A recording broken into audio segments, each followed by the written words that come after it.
beaucoup estiment que le président Talon, au regard de sa trajectoire, mais aussi au regard de certains précédents, même si ce n'était pas au Bénin, on a vu dans certains autres États africains des dirigeants qui se sont rétractés après avoir déclaré qu'ils ne se porteraient pas candidats pour un nouveau mandat. Mais le président Talon a été assez clair et d'ailleurs il a rappelé que c'est lui qui a renforcé cette disposition de la Constitution. Votre commentaire, monsieur Atangana?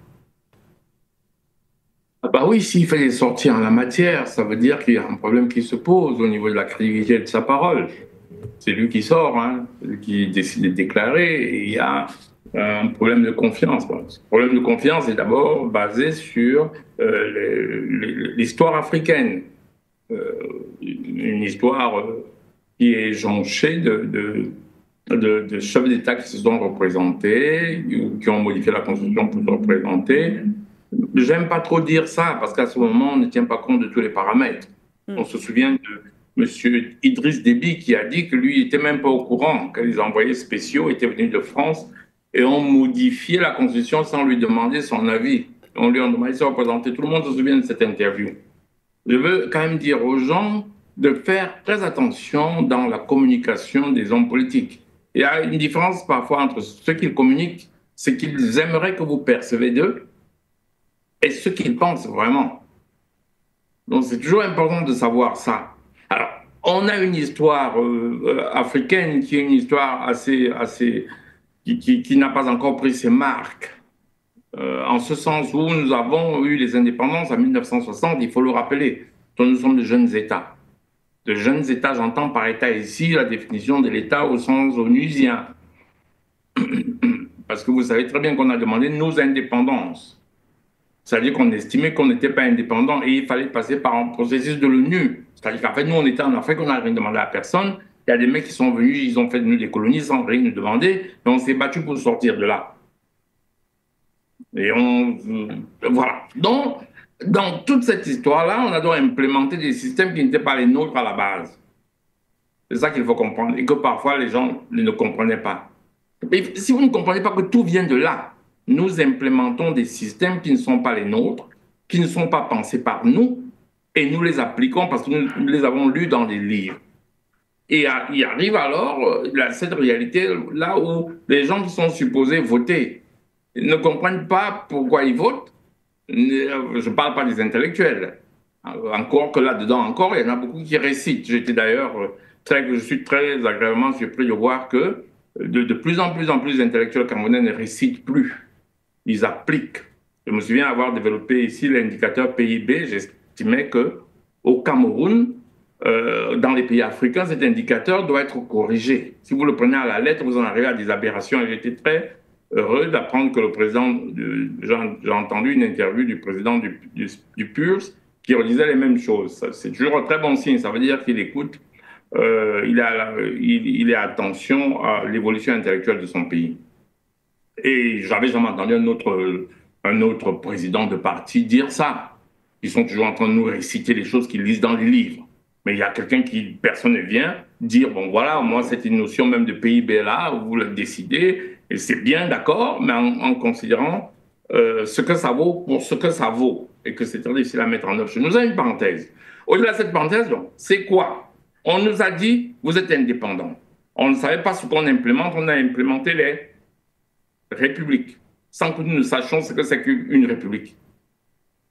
C'est quoi une république? République naît à partir des révolutions françaises. La République n'est pas la démocratie. La République, c'est le rejet de la monarchie. Quand les monarchies occidentales ont échoué du point de vue social, on a inventé une nouvelle forme de souveraineté qu'on appelle la démocratie. C'est nouveau, c'est très très nouveau, parce qu'avant c'était les monarchies, sauf si on estime qu'une monarchie est une démocratie. Parce qu'au moment où le peuple veut que ce soit un roi qui dirige, ça devient la démocratie plus de la volonté populaire. Donc, on a copié les institutions. Et parfois, ces institutions ne rejoignent pas nos aspirations. Parfois, ces institutions sont utilisées par le colon pour nous maintenir. Pendant longtemps, après l'indépendance, le colon s'arrangeait à ce que ces institutions soient conformes au chef d'État qui est conforme à leur desiderata. Voilà. Donc, c'est tout ce problème. Conséquence, il y a une défiance aux institutions. Et c'est cette défiance et cette méfiance aux institutions qui se caractérise là. Ces changements de constitution, un chef d'État qui explique plusieurs fois qu'il ne va pas se représenter, en réalité, il explique parce qu'il y a le soupçon de sa propre population d'une éventuelle représentation après son mandat. Mais si je lui demande pourquoi il a limité le mandat dans son pays, il serait bien capable de me le dire. Enfin, je ne peux pas en parler, je ne fais pas de procès d'intention, mais j'aimerais bien savoir qu'est-ce qui l'a motivé. Qu'est-ce qui a motivé. Je ne dis pas que c'est bien ou c'est mauvais, je n'ai pas de jugement de valeur. Vous m'avez invité pour faire une analyse d'intellectuel. Oui, tout à fait. Qu'est-ce qui a motivé le fait qu'ils disent « je limite le mandat » ? Si c'est un ordre venant du colon, vous comprenez que ça peut apporter des résultats ou pas. Et j'analyse froidement. Qu'est-ce qui a motivé? Alors, très souvent, on soumet parfois nos peuples à des référendats, ou pas d'ailleurs. Parce que pendant 22 ans d'Aïdjo, nous avons eu un pays où il y avait des élections, vous vous souvenez? Oui. Dans un parti unique, avec un candidat unique. Vous avez vu que pendant 22 ans, tout le monde a trouvé ça normal. Parce que alors qu'on fait une élection, c'est choisir. Et pendant 22 ans, on était dans un pays où on choisissait quelqu'un seul. On devait choisir entre lui et lui dans un parti unique. Comment pendant 22 ans, les gens ont pu trouver ça normal? Personne ne peut le dire. C'est bien la preuve. Alors là, on change, on fait des choses. Donc nous sommes dans des périodes quasi transitoires et ces périodes transitoires vont s'achever quand nous allons prendre en main notre destin, quand nous allons penser ce que nous sommes. Tant que nous ne pensons pas, nous obéissons aux injonctions, comme Idriss Déby l'a dit. Il y a eu énormément de changements de constitution en Afrique, mais pilotés par l'impérialiste. Alors, qu'est-ce qui se passe? C'est que le même impérialiste, il était capable de vous dire « restez » et nous sommes dans le cas typique de Talon où c'est quelqu'un de favorable aux impérialistes. Et évidemment, la population soupçonne que les mêmes impérialistes vont le pousser à se représenter parce qu'il leur est favorable.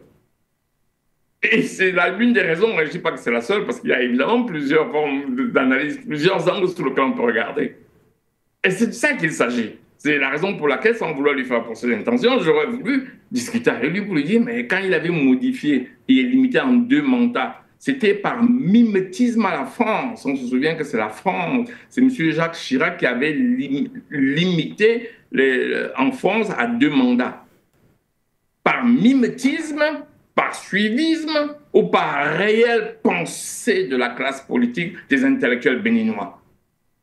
Ça, je suis curieux de savoir. Je sors par là.